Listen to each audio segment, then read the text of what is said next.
Hello বন্ধুরা, আমার নাম ময়ূরী সেন। আমি শ্রীলঙ্কার একজন মেয়ে। আমার বয়স 23 আর আমি একজন স্বপ্নবাজ মানুষ যে সবসময় জীবনের ছোট ছোট সৌন্দর্য খুঁজে বেড়ায়। আমার চোখের স্বপ্ন আর হৃদয়ে আশা নিয়ে আমি প্রতিদিন নতুন কিছু শিখতে চাই। আমার পরিবার আমার কাছে সবচেয়ে প্রিয়, তবে আমার দাদা অর্ণবের সঙ্গে আমার সম্পর্কটা ছিল একটু জটিল। কারণ দাদা সবসময় আমার সাথে রহস্যমূলক আচরণ করতেন, কিন্তু আমি বুঝতে পারতাম না দাদা কেন আমার সাথে এমন রহস্যমূলক আচরণ করতেন। একদিন বাসায় কেউ ছিল না, দাদা আমাকে তার রুমে ডেকে নিয়ে গেলেন। তারপর যা হলো বন্ধুরা, বাকিটা গল্পেই বলছি।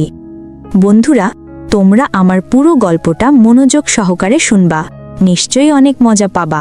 তাহলে চলো বন্ধুরা, আর কথা না বাড়িয়ে মূল গল্পতে চলে যাই।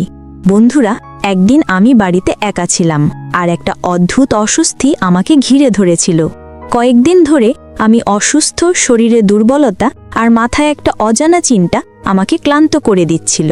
আমার ঘরের জানালা দিয়ে বাইরের আকাশ দেখছিলাম, যেখানে মেঘেরা যেন আমার মনের মতোই গুমোট হয়েছিল। হঠাৎ আমার ঘরের দরজায় একটা ছায়া পড়ল। আমি তাকিয়ে দেখি অর্ণব দাদা দাঁড়িয়ে আছেন। তার চোখে একটা অদ্ভুত দৃষ্টি, যেন তিনি আমার মনের ভেতরটা পড়তে চাইছেন। আমার বুকটা কেঁপে উঠল। দাদা সাধারণত আমার সঙ্গে এতটা কাছে আসেন না। তিনি পরিবারের সঙ্গে একটু দূরত্ব রেখে চলেন। তিনি তার নিজের জগতে থাকেন, কিন্তু সেদিন তার নীরব উপস্থিতি আমাকে অস্বস্তিতে ফেলল।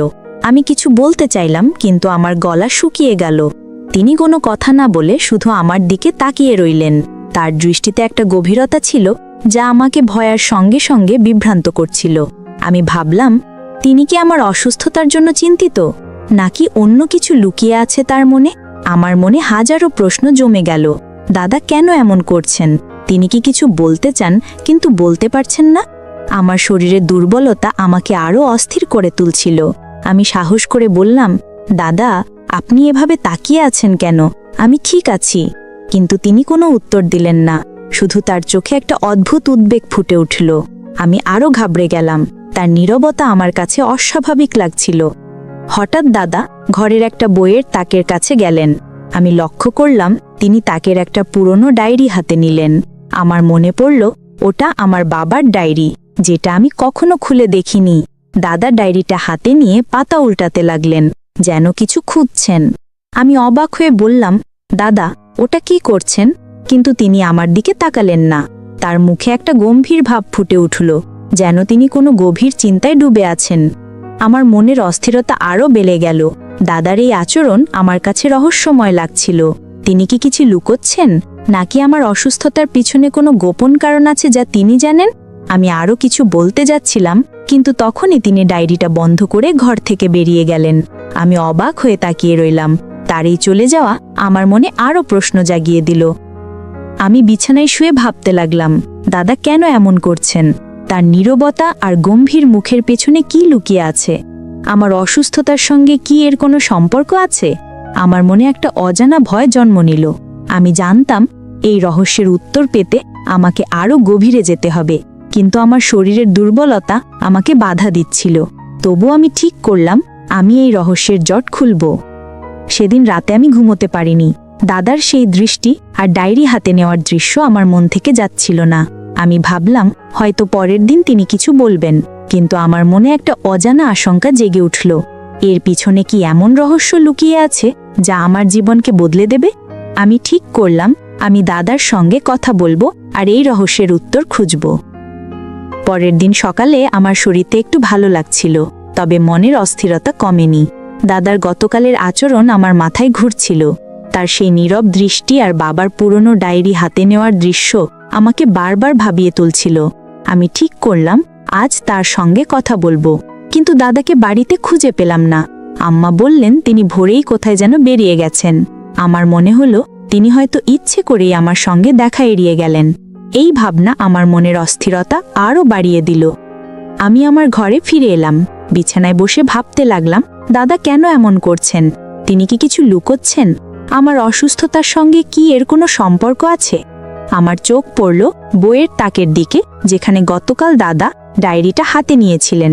আমি উঠে গিয়ে তাকটা ভালো করে দেখলাম। ডায়েরিটা আর সেখানে ছিল না। আমার মনে একটা অজানা ভয় জেগে উঠল। দাদা কি ডায়েরিটা নিয়ে গেছেন? কিন্তু কেন? আমি ঘরের মধ্যে পায়চারি করতে লাগলাম। মনে হচ্ছিল এই ডায়েরির মধ্যে এমন কিছু আছে যা দাদা আমার কাছ থেকে লুকাতে চাইছেন। আমি বাবার ডায়েরির কথা ভাবলাম। বাবা যখন ছিলেন তিনি প্রায় ওই ডায়েরিতে কিছু লিখতেন। আমি কখনো খুলে দেখিনি, কারণ মনে হতো এটা বাবার ব্যক্তিগত জিনিস। কিন্তু এখন মনে হচ্ছিল হয়তো ওই ডায়েরিতে এমন কিছু আছে যা আমার জীবনের এই রহস্যের সঙ্গে জড়িত। আমি ঠিক করলাম আমি দাদার সঙ্গে এই বিষয়ে খোলাখুলি কথা বলবো। দুপুরের দিকে দাদা বাড়ি ফিরলেন। আমি তাকে ডাকার আগে তিনি আমার ঘরে এলেন। তার হাতে ছোট একটা বাক্স ছিল, যেটা দেখে আমার কৌতূহল বেড়ে গেল। আমি জিজ্ঞাসা করলাম, দাদা এটা কি? তিনি কোনো উত্তর না দিয়ে বাক্সটা টেবিলে রাখলেন। তার মুখে আবার সেই গম্ভীর ভাব। আমি বললাম, দাদা আপনি কাল থেকে এমন অদ্ভুত আচরণ করছেন, কি হয়েছে আমাকে বলুন। কিন্তু তিনি শুধু বললেন, তুমি এখন বিশ্রাম করো, পরে কথা হবে। তার কথায় একটা অদ্ভুত শীতলতা ছিল। আমি আর সহ্য করতে পারলাম না। আমি বললাম, দাদা আপনি কেন এমন করছেন? আমি জানতে চাই কাল আপনি বাবার ডায়েরি কেন হাতে নিয়েছিলেন? ওটা এখন কোথায়? আমার কথা শুনে দাদা একটু চমকে উঠলেন। তিনি আমার দিকে তাকালেন, তার চোখে একটা অদ্ভুত উদ্বেগ। তিনি ধীরে ধীরে বললেন, তুমি অনেক কিছু জানতে চাও মা, কিন্তু ধৈর্য ধরা শেখো, এখন সময় হয়নি। তার কথায় আমার মন আরও জট পাকিয়ে গেল। আমি বুঝতে পারছিলাম না তিনি কি বোঝাতে চাইছেন। দাদা ঘর থেকে বেরিয়ে যাওয়ার আগে বাক্সটা আমার হাতে দিলেন। তিনি বললেন, এটা রাখো, এখন খুলো না, যখন সময় হবে তখন দেখবে। আমি বাক্সটা হাতে নিয়ে অবাক হয়ে তাকিয়ে রইলাম। বাক্সটা ছোট, কিন্তু ওজনে একটু ভারী লাগছিল। আমি ভাবলাম এর মধ্যে কি থাকতে পারে। আমার মনে হলো এই বাক্সের সঙ্গেও হয়তো দাদার রহস্যের কোনো যোগসূত্র আছে। আমি ঠিক করলাম আমি এই বাক্সের রহস্য বের করব। সেদিন রাতে আমি বাক্সটা হাতে নিয়ে বসলাম। আমার মন বলছিল এটা এখনই খুলে দেখি, কিন্তু দাদার কথাটা মনে পড়ল, যখন সময় হবে তখন দেখবে। আমি বাক্সটা খুলতে গিয়েও থেমে গেলাম। আমার মনে হলো হয়তো দাদার কথার পিছনে কোনো ভালো কারণ আছে। তবু আমার কৌতূহল কম ছিল না। আমি ভাবলাম এই রহস্যের জট আরও গভীর হচ্ছে। দাদার নীরবতা, ডায়েরি আর এই বাক্স, এগুলোর মধ্যে কি যোগসূত্র? আমি ঠিক করলাম আমি এর শেষ দেখবই। সকালে ঘুম থেকে উঠে আমার মনটা এখনও অস্থির ছিল। দাদার দেওয়া বাক্সটা আমার টেবিলে পড়েছিল, যেন আমাকে ক্রমাগত প্রশ্ন করে যাচ্ছে। আমি বাক্সটার দিকে তাকালাম, কিন্তু সাহস করে খুলতে পারলাম না। দাদার কথা, যখন সময় হবে তখন দেখবে, আমার মাথায় ঘুরছিল। আমি ভাবলাম হয়তো তিনি আমাকে কিছু বোঝাতে চাইছেন, কিন্তু কি? আমি ঠিক করলাম আজ তার সঙ্গে খোলাখুলি কথা বলবেই, যতই তিনি এড়িয়ে যান না কেন। বাড়িতে গিয়ে দেখি দাদা বসার ঘরে বসে একটা পুরানো ছবির অ্যালবাম দেখছেন। আমি কাছে গিয়ে দেখলাম এটা আমাদের পরিবারের পুরানো ছবি, যেখানে আমি আর দাদা ছোটবেলায় একসঙ্গে খেলছি। আমি অবাক হয়ে বললাম, দাদা আপনি এই অ্যালবাম কেন দেখছেন? তিনি একটু হাসলেন, কিন্তু উত্তর দিলেন না। তার হাসিতে একটা অদ্ভুত শান্তি ছিল, যা আমার মনকে আরও বিভ্রান্ত করল। আমি বললাম, দাদা আমাকে কিছু বলুন, আপনি কেন এমন রহস্যময় আচরণ করছেন? দাদা অ্যালবামটা বন্ধ করে আমার দিকে তাকালেন। তার চোখে একটা গভীর দৃষ্টি, যেন তিনি অনেক কিছু বলতে চান, কিন্তু কিছু একটা তাকে আটকে রাখছে। তিনি বললেন, ময়ূরী তুমি অনেক প্রশ্ন করো, কিন্তু কিছু উত্তরের জন্য ধৈর্য ধরতে হয়। আমি আরও রেগে গেলাম, বললাম, দাদা আমি আর ধৈর্য ধরতে পারছি না। বাবার ডায়েরি, এই বাক্স, আপনার এই নীরবতা, এগুলোর মানে কি? তিনি শান্তভাবে বললেন, সব কিছুর একটা সময় আছে। আমি হাল ছাড়লাম না। আমি বললাম, দাদা আমি জানি আপনি কিছু লুকোচ্ছেন। আমার অসুস্থতার সঙ্গে এর কী সম্পর্ক? আমাকে বলুন দয়া করে। আমার গলায় কান্নার সুর চলে আসছিল। দাদা একটু থমকে গেলেন, তারপর ধীরে ধীরে বললেন, তোমার অসুস্থতা শুধু শরীরের নয় ময়ূরী, এর পিছনে আরও কিছু আছে। তার কথা শুনে আমার বুকটা ধক করে উঠল। তিনি কি বোঝাতে চাইছেন? আমি আরও জোর দিয়ে বললাম, দাদা এর পিছনে কি আছে? আমি সব জানতে চাই। তিনি একটা দীর্ঘশ্বাস ফেলে বললেন, তুমি যা জানতে চাও তা জানলে তুমি হয়তো আরও কষ্ট পাবে। আমি চাই না তুমি এখনই সব জানো। তার কথায় আমার মনে ভয় আর কৌতূহল দুটোই বাড়তে লাগলো। আমি বললাম, দাদা, আমি এখনই জানতে চাই। আমি আর এই রহস্য সহ্য করতে পারছি না। কিন্তু তিনি শুধু মাথা নাড়লেন আর ঘর থেকে বেরিয়ে গেলেন। আমি বসার ঘরে একা দাঁড়িয়ে রইলাম। আমার মনে হচ্ছিল আমি একটা জটিল ধাঁধার মধ্যে আটকে গেছি। দাদার কথাগুলো আমার মাথায় ঘুরছিল। আমার অসুস্থতার পিছনে কি আছে? তিনি কেন আমার কাছ থেকে এত কিছু লুকোচ্ছেন? আমি ঠিক করলাম আমি নিজেই রহস্যের উত্তর খুঁজব। আমি আমার ঘরে ফিরে গিয়ে বাক্সটা হাতে নিলাম। আমার মন বলছিল এই বাক্সের মধ্যে হয়তো কোনো সূত্র লুকিয়ে আছে। আমি বাক্সটা খোলার জন্য হাত বাড়ালাম, কিন্তু তখনই আমার ফোন বেজে উঠল। আমার বন্ধু উর্মি ফোন করেছিল। ও বলল, ময়ূরী, তুই ঠিক আছিস? তোর গলা শুনে মনে হচ্ছে তুই খুব টেনশনে আছিস। আমি একটু দ্বিধা করলাম, তারপর ওকে সব কিছু বললাম, দাদার অদ্ভুত আচরণ, ডায়েরি আর বাক্সের কথা। উর্মি বলল, তুই সাবধানে থাকিস। তোর দাদা যদি কিছু লুকোচ্ছেন তাহলে তুই নিজে খোঁজার চেষ্টা করিস, কিন্তু একা কিছু করিস না। ওর কথায় আমাকে একটু সাহস দিল। সেদিন রাতে আমি আবার বাক্সটার সামনে বসলাম। আমার মন বলছিল এই বাক্সের মধ্যে হয়তো এমন কিছু আছে যে আমার সব প্রশ্নের উত্তর দেবে। কিন্তু দাদার কথাও আমাকে থামিয়ে দিচ্ছিল। আমি ভাবলাম, আমি কি সত্যি এটা খুলে দেখব, নাকি দাদার কথা মেনে আরও অপেক্ষা করব। আমার মনে একটা অজানা ভয় আর কৌতূহলের দ্বন্দ্ব চলছিল। আমি ঠিক করলাম আমি দাদার উপর ভরসা রাখব, কিন্তু পাশাপাশি এই রহস্যের গভীরে যাব। এই পরিস্থিতির শেষ কোথায় তা আমাকে জানতেই হবে। পরের দিন সকালে ঘুম থেকে উঠে দেখি বাড়িতে একটা অদ্ভুত শান্তি। দাদাকে দেখলাম তিনি বারান্দায় বসে চা খাচ্ছেন, তার হাতে একটা পুরানো চিঠির মতো কিছু। আমি কাছে যাবার আগে তিনি চিঠিটা পকেটে রেখে দিলেন। আমার মনে হলো তিনি আবার কিছু লুকোচ্ছেন। আমি সাহস করে বললাম, দাদা, আপনি কি আমার কাছ থেকে কিছু লুকোচ্ছেন? তিনি একটু হাসলেন, কিন্তু এবার তার হাসিতে একটা অস্বস্তি ছিল। তিনি বললেন, ময়ূরী, তুমি খুব বেশি ভাবছো। আমি তোমার ভালোর জন্যই সব করছি। তার কথা আমাকে আরও বিভ্রান্ত করলো। আমি ঘরে ফিরে এলাম।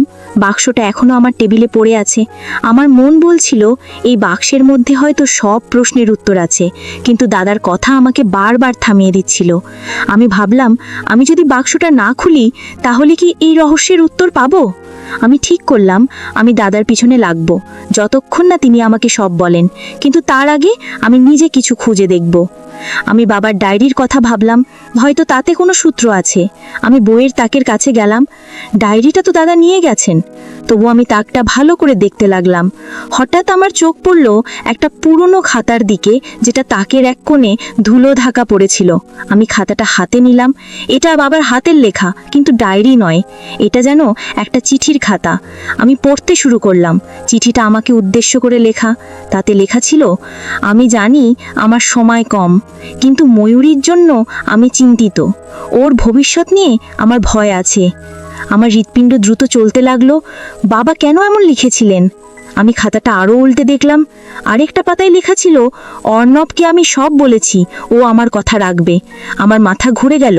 দাদা কি জানেন বাবা তাকে কি বলেছিলেন? আমি খাতাটা হাতে নিয়ে দাদার কাছে যাবার জন্য দৌড় দিলাম, কিন্তু তিনি তখন বাড়িতে ছিলেন না। আম্মা বললেন তিনি কোথায় যেন বেরিয়েছেন। আমার মনে হলো তিনি ইচ্ছা করেই আমাকে এড়িয়ে যাচ্ছেন। আমি খাতাটা লুকিয়ে রাখলাম। ঠিক করলাম তিনি ফিরলেই এটা নিয়ে কথা বলবো। দুপুরে আমি উর্মির সঙ্গে ফোনে কথা বললাম। আমি ওকে খাতার কথা বললাম।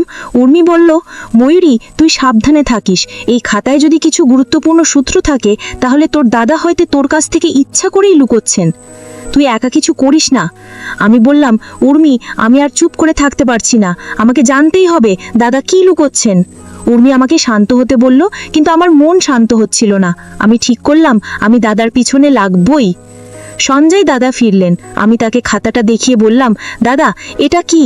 বাবা এখানে কি লিখেছেন আপনি কি জানেন? তিনি খাতাটা দেখিয়ে একটু চমকে গেলেন। তারপর শান্তভাবে বললেন, ময়ূরী, তুমি এটা কোথায় পেলে? এটা তোমার হাতে থাকার কথা নয়। আমি রেগে গিয়ে বললাম, দাদা, আমি সব জানতে চাই। বাবা কি লিখেছেন? আপনি আমার কাছ থেকে কেন সব লুকোচ্ছেন?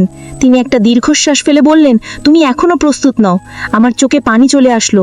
আমি বললাম, দাদা, আমি আর রহস্য সহ্য করতে পারছি না। আমাকে বলুন, আমার অসুস্থতার পিছনে কি আছে? বাবার এই চিঠির সঙ্গে কি সম্পর্ক? দাদা আমার দিকে তাকালেন। তার চোখে একটা অদ্ভুত দুঃখ। তিনি বললেন, ময়ূরী, আমি তোমাকে কষ্ট দিতে চাই না, কিন্তু তুমি যদি সত্যিই জানতে চাও তাহলে আরেকটু অপেক্ষা করো। তার কথা আমাকে আরও হতাশ করল। রাতে আমি খাতাটা আরেকবার পড়লাম। বাবার লেখা আমাকে বারবার ভাবিয়ে তুলছিল। আমার ভবিষ্যৎ নিয়ে তিনি কেন চিন্তিত ছিলেন, আর দাদা কেন আমাকে কিছু বলছেন না। আমি বাক্সটার দিকে তাকালাম। আমার মনে হলো এই বাক্স আর খাতার মধ্যে কোনো যোগসূত্র আছে। আমি ঠিক করলাম আমি দাদার কথা না শুনে নিজেই এই রহস্যের গভীরে যাব। কিন্তু আমার মনে একটা ভয়ও জেগে উঠিল। এই সত্য কি আমার জীবনকে আরও জটিল করে তুলবে? সকালে আমার ঘুম ভাঙল একটা অদ্ভুত স্বপ্ন দেখে। স্বপ্নে আমি বাবার ডায়েরিটা হাতে নিয়ে পড়ছিলাম, কিন্তু পাতাগুলো ফাঁকা ছিল। আমি জেগে উঠে বাক্সটার দিকে তাকালাম। সেটা এখনও আমার টেবিলে পড়েছিল। দাদার কথা মনে পড়ল, তুমি এখনও প্রস্তুত নাও। আমার মনে হলো তিনি আমাকে কিছু থেকে দূরে রাখতে চাইছেন, কিন্তু আমার কৌতূহল আর ধৈর্যের বাঁধ ভাঙছিল। আমি ঠিক করলাম আজ আমি বাক্সটা খুলবই, যতই দাদা বারণ করুক। আমি বাক্সটা হাতে নিলাম। এটা ছোট, কিন্তু কাঠের তৈরি আর একটা ছোট তালা লাগানো। আমি ভাবলাম এর চাবি কোথায়। আমি ঘরের চারপাশে খুঁজতে লাগলাম। হঠাৎ আমার চোখ পড়ল আমার ড্রয়ারে। সেখানে একটা ছোট্ট চাবির মতো কিছু দেখলাম। আমি চাবিটা নিয়ে বাক্সের তালায় লাগালাম। হ্যাঁ, এটা ঠিকই খাপ খেয়ে গেল। আমার হৃৎপিণ্ড দ্রুত চলতে লাগলো। আমি বাক্সটা খুললাম। ভেতরে একটা পুরানো চিঠি আর একটা ছোট্ট ছবি ছিল। চিঠিটা বাবার হাতের লেখায়। আমি পড়তে শুরু করলাম। তাতে লেখা ছিল, ময়ূরী, তুমি যখনই এই চিঠি পড়বে তখন হয়তো আমি আর থাকব না। আমি জানি তুমি অনেক কষ্টে আছো, কিন্তু আমার কিছু কথা তোমার জানা দরকার। তোমার অসুস্থতা শুধু শরীরের নয়, এর পিছনে আমাদের পরিবারের একটা গোপন কারণ আছে। আমার হাত কাঁপতে লাগলো। বাবা কি বোঝাতে চাইছেন? আমি ছবিটার দিকে তাকালাম। এটা আমার আর বাবার একটা পুরানো ছবি, যেখানে আমি ছোটবেলায় তার কোলে বসে হাসছি। আমি চিঠিটা আলো পড়লাম। বাবা লিখেছেন, অর্ণবকে আমি সব বলেছি, ও তোমাকে রক্ষা করবে, কিন্তু তুমি তাকে ভুল বুঝো না। আমার মাথা ঘুরতে লাগলো। দাদাকে জানেন, আর আমি তাকে কেন ভুল বুঝছি? আমি চিঠিটা হাতে নিয়ে দাদার খোঁজে বেরিয়ে পড়লাম। তিনি বাড়ির পেছনের বাগানে দাঁড়িয়েছিলেন, হাতে সেই পুরানো ডায়েরি। আমি দৌড়ে গিয়ে বললাম, দাদা, এই চিঠি কি? বাবা কি লিখেছেন? আমার অসুস্থতার পিছনে কি গোপন কারণ? তিনি আমার হাতে চিঠিটা দেখে চুপ করে রইলেন। তারপর ধীরে ধীরে বললেন, ময়ূরী, তুমি বাক্সটা খুলে ফেলেছ। আমি মাথা নাড়লাম। আমি বললাম, দাদা, আমাকে সত্যি বলুন, বাবা কি লিখেছেন? আমার অসুস্থতার পিছনে কি গোপন কারণ? তিনি আমার দিকে তাকালেন। তার চোখে একটা গভীর দুঃখ। তিনি বললেন, ময়ূরী, এটা আমাদের পরিবারের একটা পুরানো ঘটনার সঙ্গে জড়িত, কিন্তু এখনই সব বলা ঠিক হবে না। তুমি আমার উপর ভরসা রাখো। আমি রেগে গিয়ে বললাম, দাদা, আমি আর ভরসা করতে পারছি না, আমাকে সব বলতে হবে। দাদা চুপ করে রইলেন। তারপর ডায়েরিটা আমার হাতে দিয়ে বললেন, এটা পড়ো, কিন্তু প্রতিশ্রুতি দাও তুমি শান্ত থাকবে। আমি ডায়েরিটা হাতে নিলাম। আমার হাত কাঁপছিল। আমি জানতাম এই ডায়েরির মধ্যে এমন কিছু আছে যা আমার জীবনের সব প্রশ্নের উত্তর দিতে পারে। আমি ঘরে ফিরে ডায়েরিটা খুললাম। প্রথম পাতায় বাবার হাতের লেখায় লেখা ছিল, আমাদের পরিবারের একটা রহস্য আছে, আর ময়ূরী তার সঙ্গে জড়িত। আমার শরীর ঠান্ডা হয়ে গেল। রহস্য? এটা কি বোঝায়? আমি ডায়েরিটা বন্ধ করে বিছানায় বসে পড়লাম। আমার মনে হলো আমি একটা গোলক ধাঁধায় আটকে গেছি। ডায়েরির কথাগুলো আমাকে বারবার ভাবিয়ে তুলছিল। আমি উর্মিকে ফোন করলাম। ওকে সব বললাম, ডায়েরি, রহস্য আর দাদার কথা। উর্মি বলল, ময়ূরী, তুই সাবধানে থাক। এই রহস্যের কথা শুনে আমার মনে হচ্ছে এর পিছনে কোনো বড় রহস্য আছে। তুই দাদার উপর ভরসা রাখ, কিন্তু নিজেও খোঁজ কর। আমি বললাম, উর্মি, আমি আর থামতে পারছি না, আমাকে এই রহস্যের শেষ জানতেই হবে। সেদিন রাতে আমি আবার ডায়েরিটা খুললাম। আর একটা পাতায় বাবা লিখেছেন, এই রহস্যের সমাধান একমাত্র অর্ণব জানে, আমি তাকে সব দায়িত্ব দিয়েছি। আমার মনে হলো দাদা সত্যি কিছু জানেন, কিন্তু তিনি কেন আমার কাছ থেকে লুকোচ্ছেন? আমি বাক্স থেকে পাওয়া ছবিটা আবার দেখলাম। আমার আর বাবার হাসি মুখ আমাকে কাঁদিয়ে দিল। আমি ভাবলাম, বাবা কেন আমাকে এই কষ্টের মধ্যে রেখে গেলেন, আর দাদা কেন আমাকে সত্যি বলছেন না? আমি ঠিক করলাম আমি দাদার কাছে আরও জোর দেব। আমি জানতেই হবে এই রহস্য কি, আর আমার অসুস্থতার পিছনে কি রহস্য লুকিয়ে আছে। আমার মনে একটা অজানা ভয় ছিল, কিন্তু তার সঙ্গে একটা দৃঢ় সংকল্প জেগে উঠছিল। আমি ভাবলাম, এই গল্পের শেষ কোথায় তা আমাকে খুঁজে বের করতেই হবে। আমি ডায়েরিটা বুকে জড়িয়ে ধরলাম আর মনে মনে বললাম, বাবা, আমি তোমার কথা বুঝবো, আর দাদা, আমি তোমার রহস্যের উত্তর খুঁজে বের করব। সকালে আমি ঘুম থেকে উঠে একটা অদ্ভুত অনুভূতি নিয়ে জেগে উঠলাম। ডায়েরির কথাগুলো আমার মাথায় ঘুরছিল। রহস্য, আমার অসুস্থতা আর দাদার নীরবতা। আমি আর অপেক্ষা করতে পারছিলাম না। আমি ঠিক করলাম আজ দাদার কাছে সব সত্য জানবেই। আমি ডায়েরিটা হাতে নিয়ে বসার ঘরে গেলাম। দাদা সেখানে একটা পুরনো বই পড়ছিলেন। আমি তার সামনে দাঁড়িয়ে বললাম, দাদা, আমাকে এখন সব বলতে হবে। এই রহস্য কি? আর আমার অসুস্থতার পিছনে কি রহস্য লুকিয়ে আছে? দাদা বইটা বন্ধ করে আমার দিকে তাকালেন। তার চোখে এবার আর কোনো দ্বিধা ছিল না, বরং একটা দৃঢ়তা ছিল। তিনি বললেন, ময়ূরী, তুমি যদি সত্যিই জানতে চাও তাহলে আমার সঙ্গে আয়। আমি অবাক হয়ে তার পিছনে গেলাম। তিনি আমাকে বাড়ির পুরনো স্টোররুমে নিয়ে গেলেন, যেখানে বাবার কিছু পুরনো জিনিস রাখা ছিল। তিনি একটা পুরনো বাক্স বের করে বললেন, এর মধ্যে তোমার সব প্রশ্নের উত্তর আছে। দাদা বাক্সটা খুললেন। ভেতরে কিছু পুরনো কাগজপত্র আর একটা ছোট মূর্তি ছিল। মূর্তিটা দেখে আমার মনে হলো এটা আমাদের পারিবারিক কোনো প্রতীক হতে পারে। আমি বললাম, দাদা, এটা কি? তিনি বললেন, এটা আমাদের পূর্বপুরুষদের একটা প্রতীক। এর সঙ্গে আমাদের পরিবারের একটা পুরনো গল্প জড়িত। তিনি একটা কাগজ তুলে আমাকে দিলেন। তাতে লেখা ছিল, আমাদের এক পূর্বপুরুষ কোনো একটা ভুল সিদ্ধান্তের কারণে একটা রহস্যের মুখে পড়েছিলেন, যার প্রভাব এখনও আমাদের পরিবারে রয়ে গেছে। আমি কাগজটা পড়ে বললাম, দাদা, এই রহস্যের সঙ্গে আমার অসুস্থতার কি সম্পর্ক? দাদা শান্ত কণ্ঠে বললেন, ময়ূরী, বাবা বিশ্বাস করতেন তোমার অসুস্থতায় এই রহস্যেরই ফল। কিন্তু আমি এটা পুরোপুরি বিশ্বাস করি না। আমি গত কয়েক বছর ধরে এর সমাধান খুঁজছি। আমি অবাক হয়ে বললাম, তাহলে আপনি আমার কাছ থেকে এতদিন কেন লুকিয়েছেন? তিনি বললেন, কারণ আমি চাইনি তুমি ভয় পাও। আমি চেয়েছি তুমি নিজের জীবন নিয়ে এগিয়ে যাও। আমার চোখে পানি চলে এলো। আমি বললাম, দাদা, আপনি আমাকে কেন এত কষ্টের মধ্যে রেখেছেন? আমি ভেবেছিলাম আপনার উদ্দেশ্য খারাপ। দাদা আমার কাঁধে হাত রেখে বললেন, ময়ূরী, আমি তোমাকে কখনো কষ্ট দিতে চাইনি। আমি শুধু চেয়েছি তুমি সুস্থ থাকো। বাবা আমাকে তোমার দায়িত্ব দিয়েছিলেন, আমি সেই দায়িত্ব পালন করছি। তার কথায় আমার মনে একটা অদ্ভুত শান্তি এলো, কিন্তু সঙ্গে সঙ্গে আরও প্রশ্ন জাগলো। আমি বললাম, দাদা, এই রহস্যের সমাধান কি? আমি কি কখনো সুস্থ হব? দাদা একটু চুপ করে থেকে বললেন, আমি একজনের সঙ্গে কথা বলছি যিনি রহস্য নিয়ে গবেষণা করেছেন। তিনি বলেছেন এর একটা সমাধান আছে, কিন্তু তার জন্য আমাদের আরও কিছু জানতে হবে। আমি বললাম, দাদা, আমি আপনার সঙ্গে যাব। আমি এই রহস্যের শেষ দেখতে চাই। তিনি একটু হেসে বললেন, ঠিক আছে ময়ূরী, কিন্তু তুমি প্রতিশ্রুতি দাও তুমি শান্ত থাকবে। সেদিন রাতে আমি উর্মিকে ফোন করে সব বললাম। উর্মি বলল, ময়ূরী, তোর দাদা সত্যি তোর জন্য অনেক কিছু করছেন, তুই তার উপর ভরসা রাখিস, কিন্তু সাবধানে থাকিস। আমি বললাম, উর্মি, আমি এখন বুঝতে পারছি দাদা আমার ভালো চান, কিন্তু এই রহস্যের কথা আমাকে আরও জানতে হবে। আমি ডায়েরিটা আবার খুললাম। সেখানে বাবা লিখেছেন, এই রহস্যের সমাধান একটা পুরনো মন্দিরে লুকিয়ে আছে, অর্ণবটা খুঁজে বের করবে। আমার মনে হলো এই মন্দির হয়তো আমার সব প্রশ্নের উত্তর দেবে। আমি ঠিক করলাম আমি দাদার সঙ্গে মন্দিরে যাব। আমার মনে একটা আশা জেগে উঠল, হয়তো এই রহস্যের শেষে আমি আমার অসুস্থতার সমাধান পাব। কিন্তু সঙ্গে সঙ্গে একটা ভয়ও ছিল, এই রহস্যে সত্যি কি, আর দাদা কি সত্যি এর সমাধান খুঁজে পাবেন? আমি ডায়েরিটা বুকে জড়িয়ে ভাবতে লাগলাম। পরের দিন সকালে দাদা আমাকে বললেন, ময়ূরী, আজ আমরা সেই মন্দিরে যাব। আমার মন উত্তেজনা এবং ভয়ে ভরে গেল।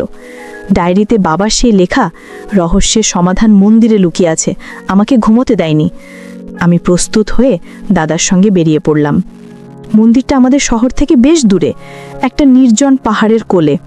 পথে দাদা খুব কম কথা বললেন, তার মুখে সেই গম্ভীর ভাব। আমি জিজ্ঞাসা করলাম, দাদা, এই মন্দিরে কি আছে? তিনি শুধু বললেন, সব জানতে পারবে। মন্দিরে পৌঁছে আমি অবাক হলাম।